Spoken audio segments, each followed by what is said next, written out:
What if I told you that some of the world's richest presidents don't just rule nations, they own them? Let's forget the billionaires of Silicon Valley.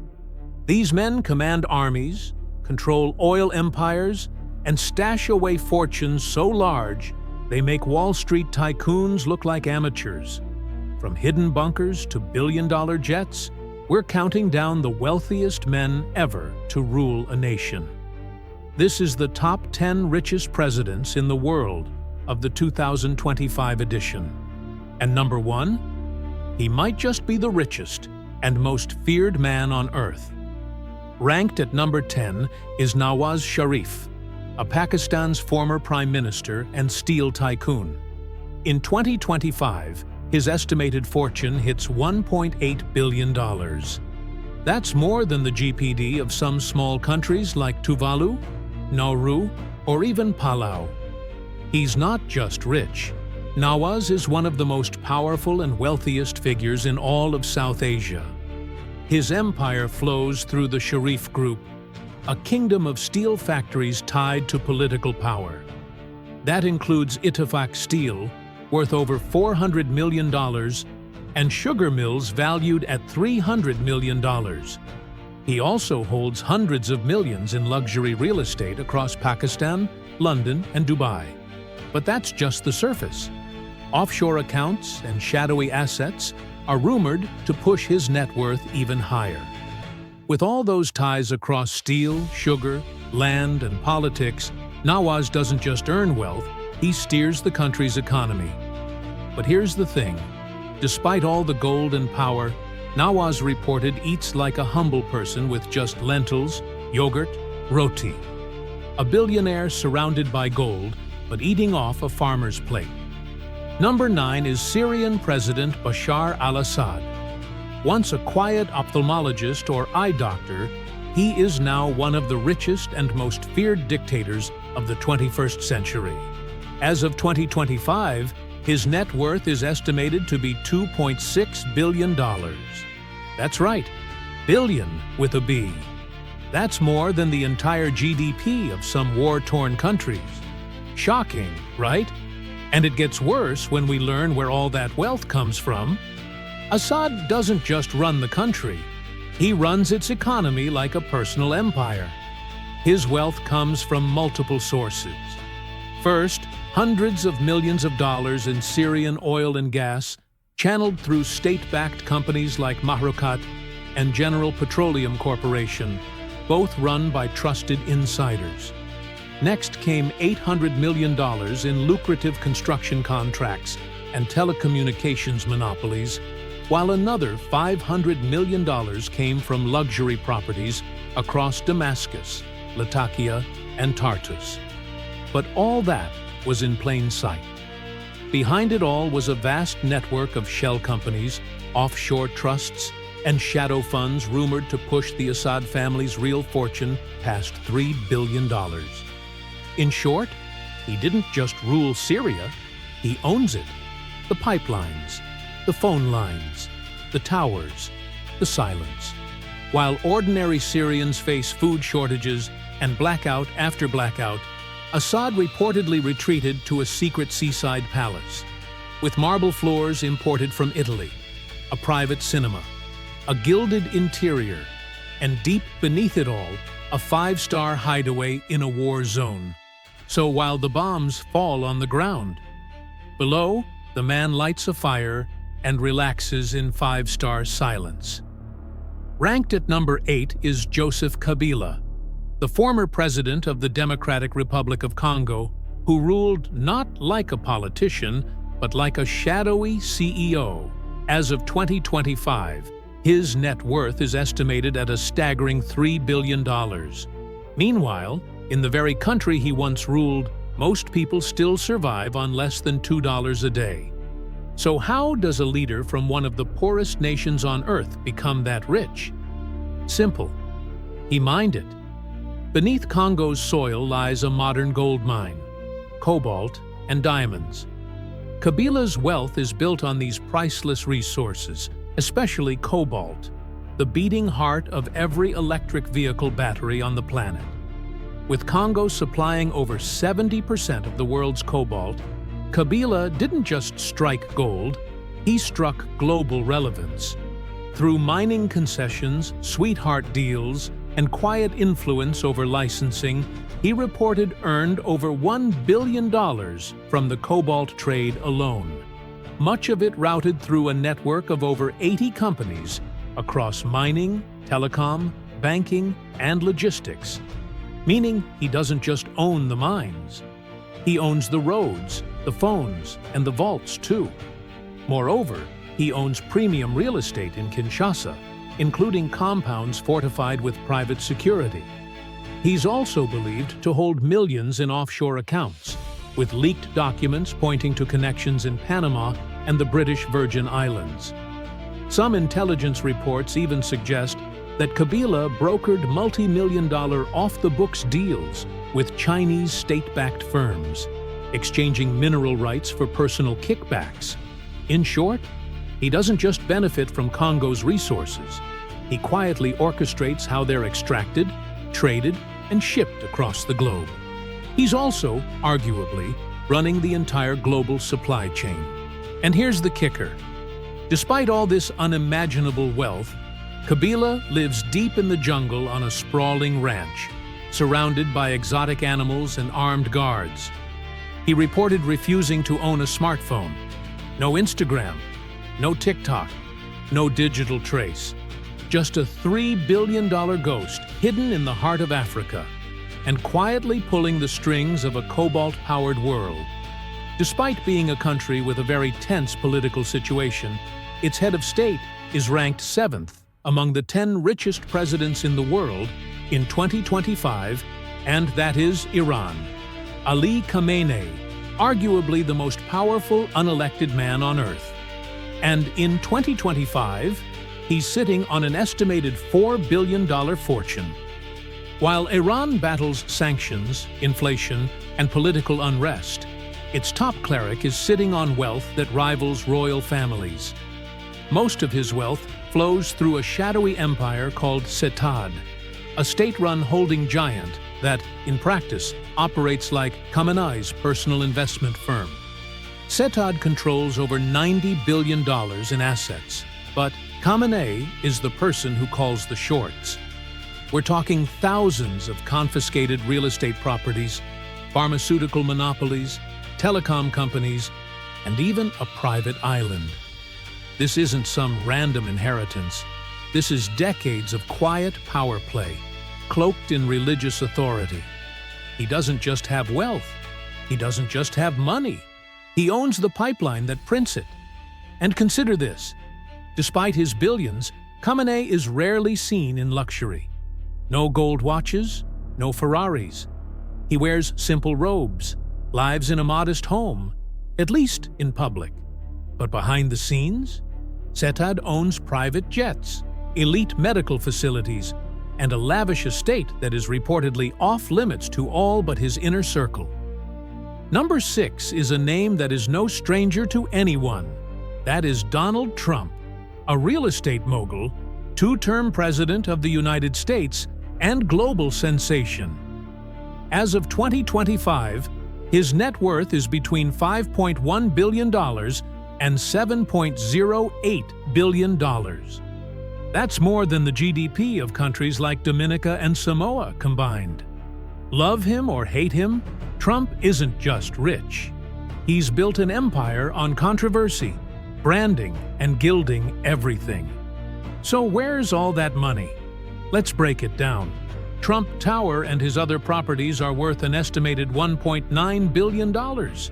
His golf resorts, from Scotland to Florida, bring in another $550 million.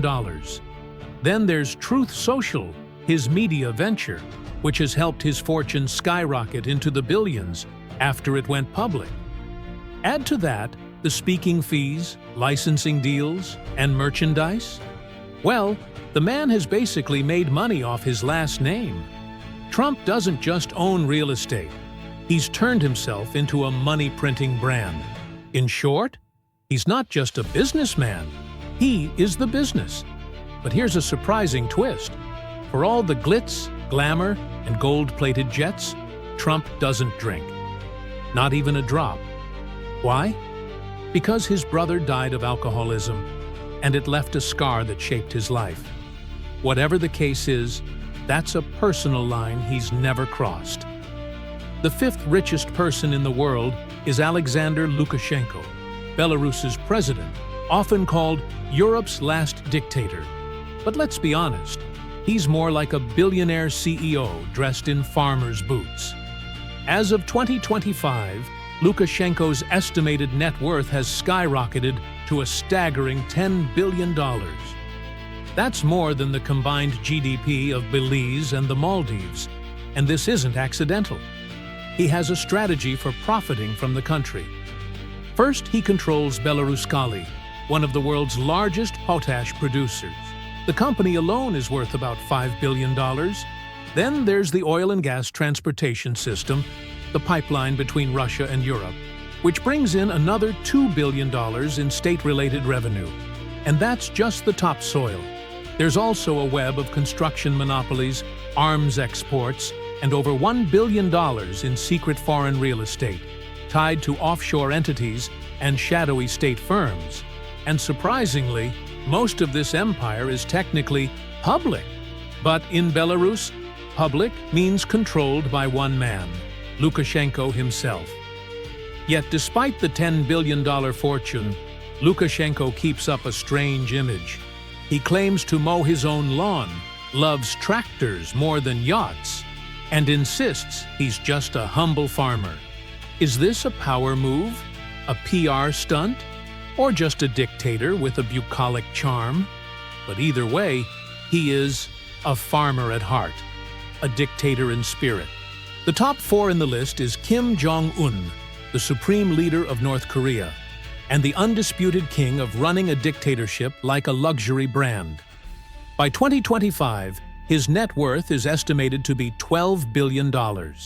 That's more than the GDP of countries like Chad or Madagascar. All concentrated in the hands of one man who rarely steps outside without a missile in the background. But how does someone from one of the world's most isolated countries amass that kind of wealth? First, mining. North Korea has a wealth of rare earth minerals, and Kim is estimated to make more than $2 billion a year from gold, coal, and other underground treasures. Then there's the infamous Room 39, a secret financial black box that handles arms deals, counterfeit currency, and luxury goods smuggling, which is said to generate another $500 million to $1 billion a year. None of it is traceable. He's also rumored to have hundreds of millions of dollars stashed away in offshore accounts, plus personal ownership of palaces, yachts, and private islands, all controlled by loyal elites. Let's be real. This isn't just wealth. It's a luxury conglomerate funded by a dictatorship. And look at this. Despite the Rolls-Royces, caviar, and private jets, what's Kim's guilty pleasure? Swiss cheese. He's rumored to spend more than $1 million a year importing Emmental cheese from Europe, because even the most powerful man in North Korea can't resist a little comfort food. That's probably why Kim Jong-un looks the way he does. Plump, right? First up in the top three is Khalifa bin Zayed AlNahyan, the late president of the United Arab Emirates and the silent architect behind one of the world's wealthiest oil dynasties. Though he passed away in 2022, his legacy and fortune are still very much alive. By 2025, the wealth tied to his estate is estimated at a staggering $15 billion. So how does a man who's no longer here keep getting richer? Because Khalifa didn't just hold wealth. He embedded himself into the very infrastructure of the United Arab Emirates. Much of his fortune is tied to AlNahyan, the state oil company that he once oversaw, which continues to pump over 3 million barrels of oil a day. That's billions in annual revenue. Then there's Mubadala, the UAE's sovereign wealth fund, founded and expanded under Khalifa's watch. Today, It's one of the world's largest, with holdings in aerospace, energy, real estate, tech, and even Hollywood. And the assets? $3 billion in ultra-luxury real estate, from London's Belgravia to Manhattan's Billionaire's Row. A $3 billion mega resort in Abu Dhabi that looks more like a palace than a hotel. Stakes in space ventures, international conglomerates, and next-gen tech unicorns. In essence, Khalifa didn't just run a country. He built a financial engine, one so well-oiled it keeps printing billions globally. But who holds the keys now?